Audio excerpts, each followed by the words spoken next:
Yuk kita ke Timur Tengah. Ada gurun pasir luas di sini dan kondisinya benar-benar gelap kecuali satu tempat. Sebuah lingkaran besar yang bersinar dengan cahaya oranye terang. Itulah kawah Darvaza yang merupakan kawah gas raksasa. Bertahun-tahun yang lalu, para ahli geologi menemukan gas di sini dan mulai menambangnya. Tapi saat menggali, mereka menemukan rongga kosong di bawah tanah. Rongga itu runtuh dan membentuk kawah. Kawah itu lebarnya setengah lapangan sepak bola dan sedalam gedung 5 lantai. Gas pun mulai keluar dari celah-celah kawah. Dan karena hewan-hewan sering merumput di area ini, para ahli memutuskan membakar aliran gas ini untuk menghabiskan sumbernya. Para ahli mengira api akan padam dalam 1 atau 2 hari. Tapi kalau kamu datang ke sini sekarang, kamu akan melihat tempat yang disebut gerbang neraka ini masih menyala. Dan itu sudah berlangsung selama hampir 50 tahun. Pada tahun 2013, seorang pria turun ke dasar kawah yang terbakar untuk pertama kalinya. Dia mengumpulkan berbagai macam sampel di sana, dan para ilmuwan berhasil menemukan bakteri yang tidak ditemukan di tempat lain di bumi. Bakteri itu cukup nyaman berada di dasar kawah yang menyala tanpa henti. Pada tahun 2009, seorang pria di L'Aquila, Italia, melihat kerlap-kerlip lampu di atas jalan batu. Dia langsung tahu harus apa dan memindahkan keluarganya ke tempat yang lebih aman. Hanya beberapa detik kemudian, gempa bumi berkekuatan 8,3 skala Richter menghantam seluruh wilayah tersebut. Pengetahuannya tentang cahaya-cahaya aneh itu menyelamatkan nyawanya dan keluarganya. Jadi, apa sebenarnya peringatan misterius itu? Selama berabad-abad, orang-orang menafsirkan cahaya-cahaya itu sebagai sesuatu yang mistis. Komunitas ilmiah tidak menanggapi serius dan menganggapnya sebagai ingatan yang salah, tipuan pikiran, atau imajinasi belaka. Dengan diperkenalkannya kamera pengintai dan ponsel pintar, jumlah bukti bertambah banyak. Sekarang kaitannya sudah jelas. Cahaya muncul, lalu gempa bumi terjadi. Jadi, para ahli akhirnya mulai menanggapinya dengan serius dan mulai menggali kebenarannya. Tapi setelah bertahun-tahun melakukan penelitian, sampai hari ini para ahli geologi masih belum sepenuhnya yakin apa sebenarnya sumber cahaya itu. Tapi mereka telah mengenali 5 jenisnya. Kilatan terang yang menerangi langit terlihat seperti kilat badai atau lampu kilat kamera yang sangat terang. Sinar di langit yang dapat terlihat seperti kolom cahaya. Api dengan ukuran berbeda yang keluar dari dalam tanah. Cahaya yang menyebar di atas gunung. Dan bola cahaya yang bergerak lambat yang bisa disalahartikan sebagai bola petir, yaitu sebuah fenomena atmosfer lain yang juga tidak banyak dipahami. Bola petir bisa melayang dan meledak meninggalkan bau belerang. Tapi tidak seperti bola petir, cahaya gempa berbentuk bola ini tampaknya tidak berbahaya. Itu kalau nggak memperhitungkan yang terjadi setelahnya ya. Tapi dengan semua jenis cahaya ini, para ahli tidak bisa memastikan kaitannya dengan gempa bumi. Cahaya-cahaya ini tak hanya muncul sebelum gempa. Beberapa dilaporkan muncul selama dan setelah terjadi gempa. Cahaya ini juga bisa muncul bersamaan dengan fenomena lain, seperti tabrakan meteorit, letusan gunung berapi, maupun aurora.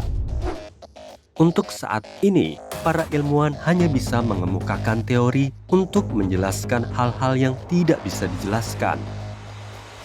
Salah satu teori yang baru-baru ini muncul menyatakan bahwa cahaya-cahaya itu adalah kabel listrik yang terputus saat terjadi gempa bumi. Tapi teori ini tidak menjelaskan bagaimana fenomena itu terlihat ratusan atau bahkan ribuan tahun yang lalu. Seperti kisah Tiongkok kuno tentang awan berbentuk seperti naga yang muncul di langit sebagai peringatan akan terjadinya gempa bumi. Atau bagaimana sejarawan Romawi kuno melaporkan adanya cahaya besar seperti api yang muncul sebelum gempa bumi besar terjadi. Teori kabel listrik dengan cepat ditepis. Teori lain menyatakan bahwa itu adalah gas yang keluar. Saat gempa bumi terjadi, bebatuan bawah tanah mengembang dan menyusut karena tekanan dan panas. Ini membuka dan menutup ruang-ruang kecil di antara bebatuan. Berbagai macam gas keluar melalui celah-celah baru ini. Radon misalnya, bisa dilepaskan selama aktivitas seismik. Radon bisa mengionisasi udara yang membuatnya bermuatan listrik. Tapi radon tidak cukup untuk menciptakan percikan cahaya terang. teori ini hampir mendekati, tapi masih kurang tepat. Salah satu teori yang paling diterima adalah bahwa cahaya itu mungkin berasal dari listrik yang mengalir keluar dari bawah tanah. Ketika batuan beku bawah tanah yang terbentuk dari magma jauh di dalam bumi mengalami tekanan, batuan itu melepaskan oksigen yang terionisasi atau bermuatan listrik. Oksigen ini bergerak melalui permukaan tanah dan naik ke atmosfer, lalu tercipta medan listrik lokal. Ini bisa menghasilkan kilatan cahaya yang singkat. Beberapa bahkan tidak terjadi secepat itu dan bisa berlangsung selama beberapa menit. Oke, kita lanjut.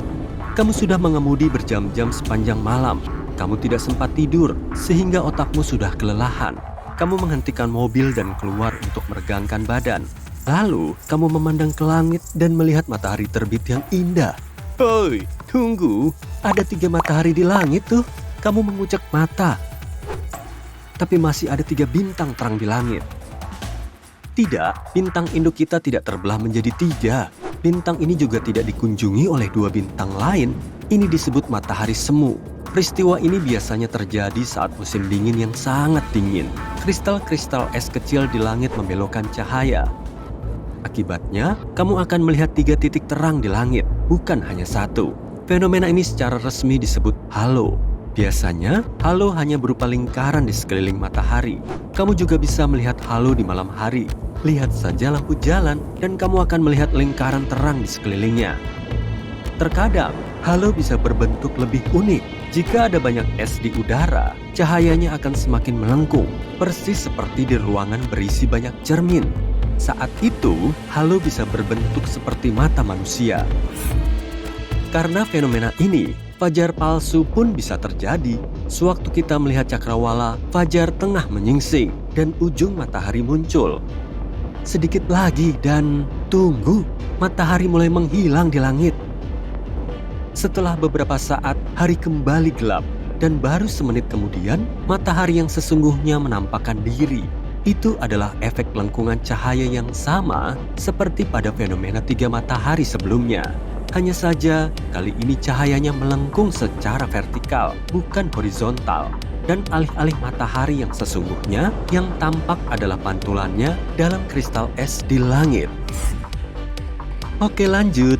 Awan ini terlihat seperti dinosaurus, dan yang ini terlihat seperti kucing. Dan ini, wah, sepertinya awan ini akan runtuh. Ternyata itu cuma awan mamatus. Bentuknya benar-benar bikin terlihat seperti gumpalan awan yang mau menghantam tanah. Memang sih, itu nggak mungkin. Tapi sebaiknya kamu mulai cari tempat berlindung. Awan semacam itu adalah tanda akan datangnya badai petir yang dahsyat. Dibutuhkan banyak udara lembab dengan kristal es di bagian atas dan udara kering di bagian bawah untuk menciptakan awan semacam itu. Kemudian, arus udara vertikal muncul di antara lapisan-lapisan ini. Dan arus-arus udara ini membuat awan berbentuk seperti otak manusia. Dan awan raksasa ini terlihat seperti kubah yang akan menutupi seluruh kota. Nyatanya, memang itulah yang terjadi. Awan besar menutupi area yang luas dan kemudian turun hujan deras. Kadang, bagian depan awan semacam itu memiliki bentuk yang aneh, seperti pada foto-foto ini. Awan ini lebih terlihat seperti beberapa awan spaghetti raksasa, atau bahkan cacing awan raksasa. Fenomena ini sering terlihat di Australia dan disebut morning glory. Ini terjadi karena angin kencang memelintir bagian-bagian awan di kedua sisinya. Dan kemudian lembaran besar awan terbelah menjadi potongan-potongan panjang tebal. Kadang kita bisa melihat awan di langit yang terdiri dari burung-burung. Wow, awan itu bergerak dengan cepat dan berubah bentuk. Awan itu menjadi lebih transparan, tapi kemudian menjadi lebih tebal dan lebih gelap lagi. Burung-burung itu seperti sedang melakukan tarian atau pertunjukan. Tapi mereka tidak melakukannya untuk keindahan maupun kerumunan penonton yang berkumpul di bawah. Mereka melakukannya sebagai bentuk perlindungan. Ketika burung-burung berkelompok membentuk seperti awan, mereka mengintimidasi burung pemangsa. Seekor elang akan kesulitan untuk memilih satu target di antara sekian banyak burung. Dan mereka bergerak dengan cepat, saling melindungi satu sama lain. Ikan-ikan pun bergerombol dalam kelompok-kelompok dengan cara yang sama. Awan seperti itu mungkin saja membuat predator yang lapar ketakutan. Ambil kacamata hitam dan kamu siap untuk melihat ini. Fenomena ini berlangsung sekitar 40 menit.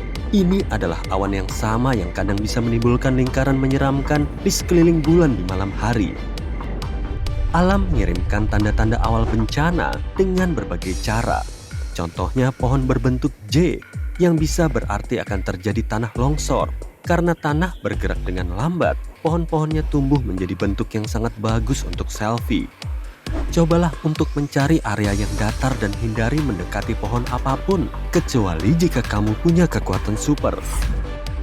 Fenomena mistis lainnya dapat dilihat di gurun pasir, yaitu air terjun pasir. Ketika angin membawa banyak pasir ke tepi ngarai, pasir tersebut akan mulai berjatuhan. Sekarang perkuat efek ini 100 kali lipat dan terbentuklah air terjun pasir di Arab Saudi. Ini benar-benar seperti air terjun Niagara.